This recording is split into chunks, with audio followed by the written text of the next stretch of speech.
Chers amis, bonjour. Il est 2 heures du mat, le 15 octobre 2024. Pour moi, en France, il est 14 octobre, 20 heures. Petit débrief avant que j'aille me coucher enfin. On a fait une visioconférence avec Éric Zemmour. Voilà, on vient de finir ça. Et c'était une bonne initiative parce que de mémoire, si je ne me trompe pas, peut-être que je me trompe, mais je n'ai pas mémoire d'avoir fait une visio avec Éric Zemmour sur le thème des Français de l'étranger. On a déjà fait une visio avec lui mais réservé au cadre de reconquête, après les élections, etc. D'accord, mais de mémoire, on n'a jamais fait de visio avec les Français de l'étranger. Et d'autant plus qu'on l'avait demandé, on a beaucoup insisté à une époque, avant la présidentielle, ou au moins avec les élus. Parce que je suis un élu des Français étrangers, je suis conseiller des Français étrangers à Hong Kong et Macao, et avec d'autres élus, par exemple un ami qui est en Thaïlande, qui est aussi élu des Français étrangers, il voulait qu'on fasse une visio avec Éric Zemmour. Parce que nous sommes déjà élus, nous sommes des représentants des Français étrangers et nous intéressions à Éric Zemmour et nous voulions pouvoir échanger avec lui et avoir une visio entre Éric Zemmour et les représentants, les élus des Français étrangers qui le souhaitent de toute sensibilité. Et ça ne s'était pas fait à l'époque. Bah, je pense aussi que c'était un petit peu. Voilà, c'était le rush, il y avait trop de choses à faire, c'était un nouveau parti, donc les Français étrangers, c'était pas leur priorité. Bon, ok, soit. Mais bon, bref, tout ça pour dire quoi? C'était une première visio avec les Français étrangers, à ma connaissance, hein, peut-être que je me trompe. Ben voilà, c'est bienvenu, c'était ouvert aux adhérents, aux sympathisants aussi, puisque je ne suis plus adhérent, comme vous le savez. Et bon voilà, intéressant, on a parlé de tout, on a fait un point sur la politique nationale et sur les Français étrangers.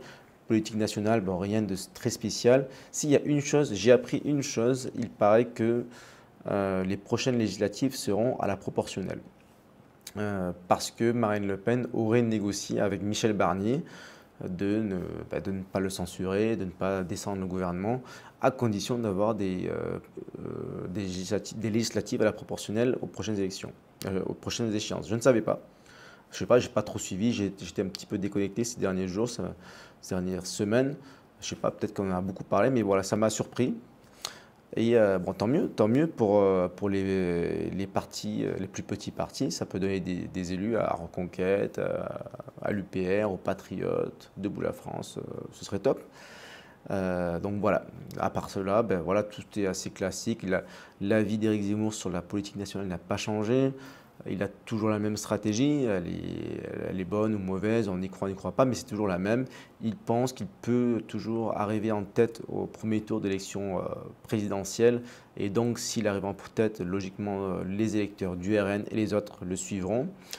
Ok, d'ailleurs il a raison, je pense, c'est logique. Après, le problème, c'est d'arriver en tête du premier tour. Ça, c'est une autre histoire. Au niveau des. Voilà, logiquement, ça paraît de Marion Maréchal, d'Éric Ciotti. Je, je pense que c'est pas confidentiel, puisque c'était une visioconférence, c'était ouvert à tous, quasiment tous. Voilà, mais en fait, gros, rien, tout, tout, tout, tout ce qui a été dit, ça a déjà été dit publiquement sur d'autres plateaux, c'est-à-dire que Marion Maréchal, Guillaume Pelletier, tout leur groupe auraient toujours voulu s'emparer de Reconquête, faire une OPA pour ramener le parti à l'attente à Marine Le Pen. Voilà, est-ce que c'est vrai, que c'est pas vrai, j'en sais rien, mais bon, voilà, c'est le point de vue. Et voilà, donc Éric Ciotti, ben voilà, plutôt bonne opinion de lui. Sauf que pourquoi est-il allié au RN? C'est parce qu'il veut absolument devenir maire de Nice depuis toujours. Donc c'est la raison pour laquelle il est allié au RN. Donc ça lui donne une possibilité de devenir maire de Nice. Je pense que c'est crédible, oui, pourquoi pas. Voilà, donc en fait, ce qu'il veut dire, c'est qu'il est le seul candidat, la seule alternative à droite à Marine Le Pen, si on peut dire qu'elle est de droite. Reconquête est le seul parti de droite indépendant du RN, parce que tous les autres sont plus ou moins alliés. Bien entendu, quand il a dit ça, j'ai tout de suite pensé à Debout la France, à les Patriotes, à l'UPR, etc. Mais bon, voilà, ainsi soit-il, pourquoi pas, c'est son point de vue, ça a du sens. Bon, voilà pour la politique nationale. Le plus important, c'est les Français et l'étranger. On est là pour parler des Français et l'étranger. En fait, on n'a pas beaucoup parlé des Français et l'étranger. En fait, il y a eu surtout une question qui englobait toutes les autres questions, c'est-à-dire bon, quel est le programme de reconquête pour les Français de l'étranger, fiscalité, bourse scolaire, enseignement, etc., etc., etc. Et ce que veut Éric Zemmour, c'est tout simplement, en fait, ça lui fait du mal, de mémoire, c'est le terme qu'il a employé, ça lui fait du mal de voir autant de compatriotes expatriés. Et en fait, ce qu'il souhaite, c'est le retour au pays, en tout cas de beaucoup de Français à l'étranger, afin de servir plus directement, puisqu'il sait très bien que les Français étrangers servent la France depuis l'étranger aussi, mais ils veulent qu'ils servent plus directement les Français étrangers. Donc la philosophie principale, c'est de faciliter le lien avec la France dans un premier temps et le retour en France dans un deuxième temps des Français qui ne sont plus en France. Voilà, qu'ils puissent que ce soit plus facile de revenir de la sécurité sociale, que ce soit plus facile de remettre les enfants à l'école, etc.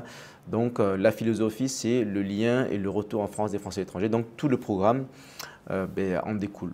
Voilà ce qu'il a dit pour les Français de l'étranger. Bon, ok, ça a du sens. Et prochaines échéances, les élections consulaires, ou en tout cas maintenant ce qu'on appelle les élections des conseillers des Français étrangers, on les a évoquées rapidement, on n'a pas dit grand-chose dessus. Ce que j'espère, c'est que tout le monde puisse travailler ensemble, qu'on puisse faire des listes transpartisanes, c'est-à-dire qu'il y ait des listes avec des candidats de reconquête, RN, etc. Enfin, ça, c'est moi qui le souhaite, c'est pas ce qu'il a dit. Mais voilà, en fait, on n'a pas dit grand-chose sur ces élections. On a parlé des parrainages possibles parce qu'en fait, les élus, les grands électeurs, certains grands électeurs peuvent parrainer les candidats présidentiels. Et d'ailleurs, il faudrait que j'ajoute une précision parce que quelqu'un a dit dans cette visio que les élus conseillers des Français étrangers peuvent parrainer les candidats à la présidentielle. C'est vrai, c'est pas vrai. Moi, par exemple, je suis un élu des Français étrangers, je suis conseiller des Français étrangers à Hong Kong et Macao, mais je ne peux pas parrainer les candidats présidentiels. La seule personne qui peut parrainer à Hong Kong et Macao, c'est le président, en l'occurrence la présidente du conseil consulaire. C'est-à-dire nous sommes quatre élus. Et entre nous quatre, nous devons voter pour le ou la personne qui préside le conseil consulaire. Donc en fait, il faut avoir 2 voix pour être élu. Il faut la majorité absolue d'abord et ensuite relative, mais bon, peu importe. C'est une personne sur les 4 qui peut parrainer pour les présidentielles. Ce n'est pas tous les élus des Français étrangers, ce n'est pas les 400 et quelques conseillers des Français étrangers plus les délégués. Voilà. C'est les présidents et aussi les élus AFE. Donc les conseils à l'AFE. D'ailleurs, il y a l'AFE, l'Assemblée des Français étrangers, se réunit en ce moment même à Paris pendant une semaine. Donc 2 fois par an, 2 semaines par an. Voilà, donc les élus AFE et les élus présidents du conseil consulaire peuvent parrainer les candidats à la présidentielle en 2027. Voilà, pas tous. Voilà, c'était ma petite précision sur ces sujets. Voilà, en tout cas, bonne initiative. Merci à Reconquête de m'avoir accepté dans la réunion. Et j'espère que d'autres partis, d'autres mouvements politiques feront des visios pour les Français étrangers parce que c'est important. N'oubliez pas les Français étrangers, c'est quand même 3 millions de personnes. Ah, d'ailleurs, oui, on a parlé de combien de Français il y a à l'étranger. J'ai entendu un chiffre de 2 millions.